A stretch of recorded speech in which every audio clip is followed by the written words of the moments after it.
ಅಪ್ರಾಪ್ತ ಬಾಲಕಿಯೊಂದಿಗೆ ಅನುಚಿತ ವರ್ತನೆ ಆರೋಪದಡಿ ಸ್ವಯಂ ಘೋಷಿತ ದೇವ ಮಾನವನಿಗೆ ಇದೀಗ ಕೋರ್ಟ್ ಶಾಕ್ ಅನ್ನು ನೀಡಿದೆ. ಮಲ್ಲಿಕಾರ್ಜುನ ಮುತ್ಯಾಗೆ ಇದೀಗ ಜೈಲೇ ಗತಿ ಅನ್ನುವಂತಾಗಿದೆ. ಮಲ್ಲಿಕಾರ್ಜುನ ಮುತ್ಯ ಜಾಮೀನು ಅರ್ಜಿ ವಿಚಾರಣೆ ಎಂದು ತಿರಸ್ಕಾರಗೊಂಡಿದೆ. ಅರ್ಜಿಯನ್ನ ವಜಾಗೊಳಿಸಿದೆ ಯಾದಗಿರಿ ಜಿಲ್ಲಾ ಕೋರ್ಟ್. ಜಾಮೀನು ಸಿಗುವ ವಿಶ್ವಾಸದಲ್ಲಿದ್ದ ಮುತ್ಯಾಗೆ ಇದೀಗ ಆಘಾತವಾಗಿದೆ. ಜಾಮೀನು ನೀಡದಂತೆ ಸರ್ಕಾರಿ ವಕೀಲರಿಂದ ವಾದ ಪ್ರತಿವಾದ ನಡೆದಿದೆ. ಪ್ರಬಲ ವಾದ ಮಂಡಿಸಿದ್ದ ಸರ್ಕಾರಿ ವಕೀಲರು ಅರ್ಜಿಯನ್ನ ಇದೀಗ ನ್ಯಾಯಾಧೀಶ ಮರುಳ ಸಿದ್ದಾರಾಧ್ಯ ವಜಾಗೊಳಿಸಿದ್ದಾರೆ. ವಕೀಲರ ವಾದ ಪ್ರತಿವಾದವನ್ನ ಆಲಿಸಿ ಜಡ್ಜ್ ಈ ಒಂದು ಆದೇಶವನ್ನ ನೀಡಿದ್ದಾರೆ.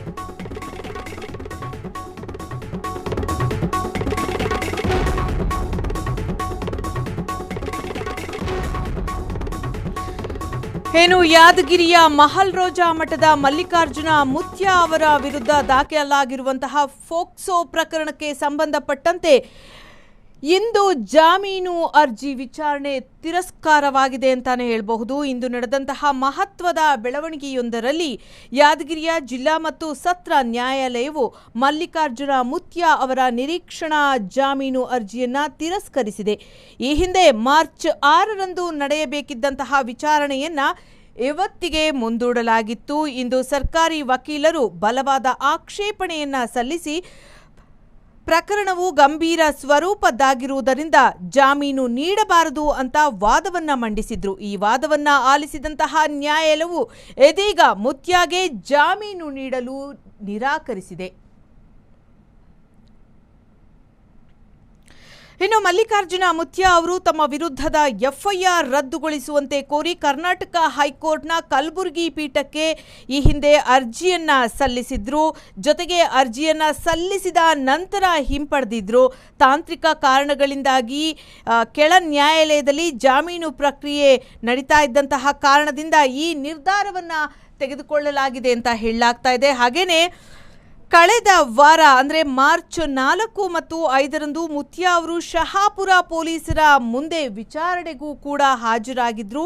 ಈ ವಿಚಾರಣೆಯ ಸಂದರ್ಭದಲ್ಲಿ ಅವರನ್ನ ವೈದ್ಯಕೀಯ ಪರೀಕ್ಷೆಗೂ ಕೂಡ ಒಳಪಡಿಸಲಾಗಿತ್ತು ಮತ್ತು ಅವರ ಮೊಬೈಲ್ ಫೋನ್ಗಳನ್ನು FSL ತನಿಖೆಗೂ ಕೂಡ ಕಳುಹಿಸಲಾಗಿತ್ತು. ಇದರ ಜೊತೆಗೆ ಸಂತ್ರಸ್ತೆಯು ಮ್ಯಾಜಿಸ್ಟ್ರೇಟ್ ಮುಂದೆ ಹೇಳಿಕೆಯನ್ನು ಕೂಡ ದಾಖಲಿಸಿಕೊಳ್ಳಲಾಗಿದೆ.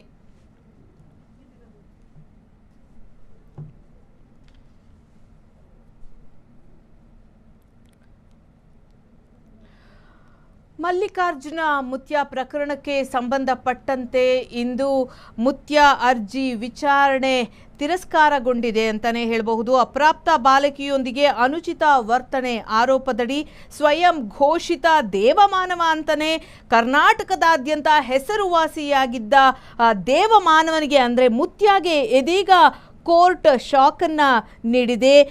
ಯಾಕಂತಂದ್ರೆ ಮುತ್ಯ ಒಂದು ಪ್ರಕರಣವನ್ನ ನ್ಯಾಯಾಧೀಶರು ವಾದ ಪ್ರತಿವಾದದ ನಡುವೆ ಜಡ್ಜ್ ಈ ಒಂದು ಆದೇಶವನ್ನ ನೀಡಿದ್ದಾರೆ ಅಂತಾನೆ ಹೇಳಬಹುದು.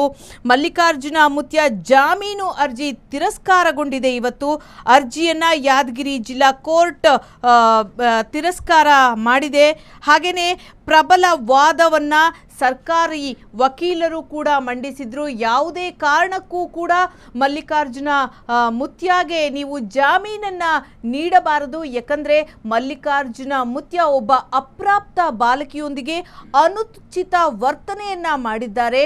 ಹಾಗಾಗಿ ಸದ್ಯಕ್ಕೆ ಈ ಒಬ್ಬ ದೇವ ಮಾನವನಿಗೆ ನೀವು ಯಾವುದೇ ಕಾರಣಕ್ಕೂ ಕೂಡ ಆತನಿಗೆ ಜಾಮೀನನ್ನ ನೀಡಬಾರದು ಅಂತ ಸರ್ಕಾರಿ ವಕೀಲರು ವಾದ ಪ್ರತಿವಾದವನ್ನ ಮಂಡಿಸಿದ್ರು. ಈ ಒಂದು ವಾದವನ್ನ ಕೇಳಿದಂತಹ ಜಡ್ಜ್ ಇವತ್ತು ತೀರ್ಪನ್ನ ನೀಡಿದ್ದಾರೆ. ಸದ್ಯಕ್ಕಂತೂ ಮುತ್ಯಾಗೆ ಜಾಮೀನು ಇಲ್ಲ ಅಂತ ಹೇಳಲಾಗ್ತಾ ಇದೆ.